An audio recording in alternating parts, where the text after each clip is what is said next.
Now, let's talk about Doom Patrol. There was a time when superheroes made sense. They wore capes, saved cities, punched bad guys. Simple. But then, something broke. A rip in the multiverse? Maybe. Or maybe someone just took too many mushrooms while reading Nietzsche. Whatever it was, from that rupture came the Doom Patrol. They weren't heroes. Not really. They were problems. People broken in ways that made them powerful. Too strange to fit in. Too fragile to function. Too human to be safe. You don't watch Doom Patrol the way you watch other shows. You fall into it like a lucid dream or a hallucination that knows your name. One episode, you're on a sentient street named Danny, communicating through musical theater. The next, you're inside a donkey's mouth. Then you're trapped in a painting, fighting a cult, trying to erase reality with a giant eye in the sky. Yes, that actually happens. But to understand why Doom Patrol is this weird, you have to meet the man who opened the gates, Grant Morrison, a Scottish wizard in a leather jacket, a chaos magician, a writer who doesn't just tell stories, he summons them. In the late 80s and early 90s, Morrison took Doom Patrol and turned it into something else. The weird was already there, but he gave it a soul. He stitched in theosophy, Dadaism, surrealism, trauma, alienation, and love. Love for the outsiders, for the freaks, because Doom Patrol isn't about saving the world. It's about surviving it. It's about living with a mind that doesn't work the way it's supposed to. Carrying trauma that doesn't go away. Questioning your body, your memory, yourself. Each member of the patrol is a portrait of psychic fragmentation, not just characters, ideas. Cliff is a man trapped in a robot body. No sensation, no control, only memory. Larry is a pilot possessed by an alien force, always in pain, always hiding.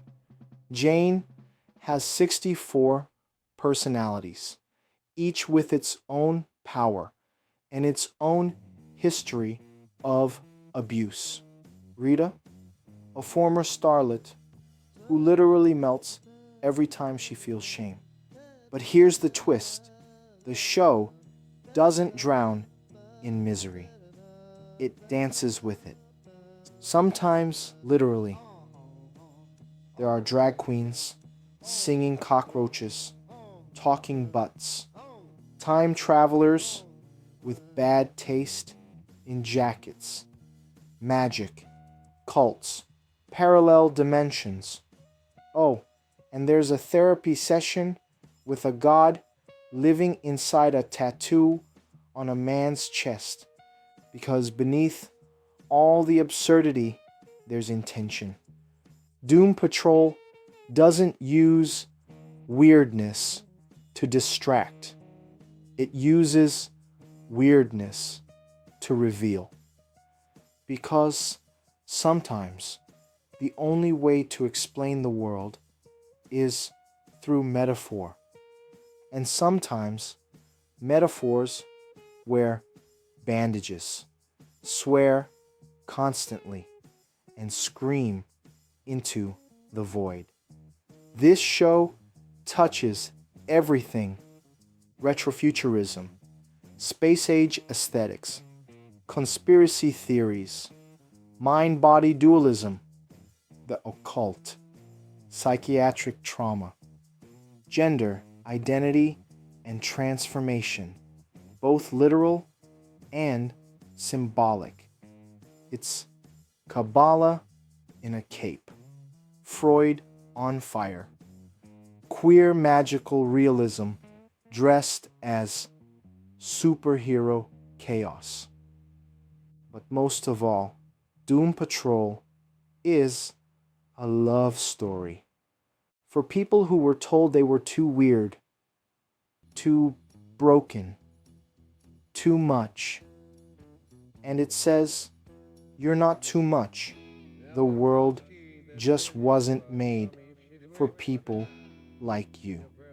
So if you're tired of formula, if your mind lives in the weird corners, if you find beauty in the grotesque, if you want your heroes, human first and maybe heroic never, welcome home. You are Doom Patrol. But now, what if you took all that chaos, all that existential dread, and filtered it through vaporwave, Australian nihilism, club culture, and cartoon glitter vomit? Then you'd get YOLO. And no, I'm not joking. Created by Michael Cusack, the same twisted genius behind Smiling Friends, YOLO is Doom Patrol's animated twin from another multiverse. The one where everything's on ketamine, nobody sleeps, and the spiritual void comes with a disco ball. On the surface, it's two girls, Sarah and Rachel, living their best lives in a warped, neon-drunk version of Australia. They party. They scream. They get possessed.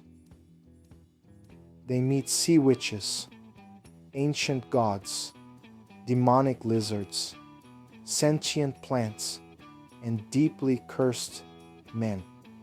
And somehow, it all feels weirdly honest, because under the chaos and puke and glitter, YOLO is spiritual.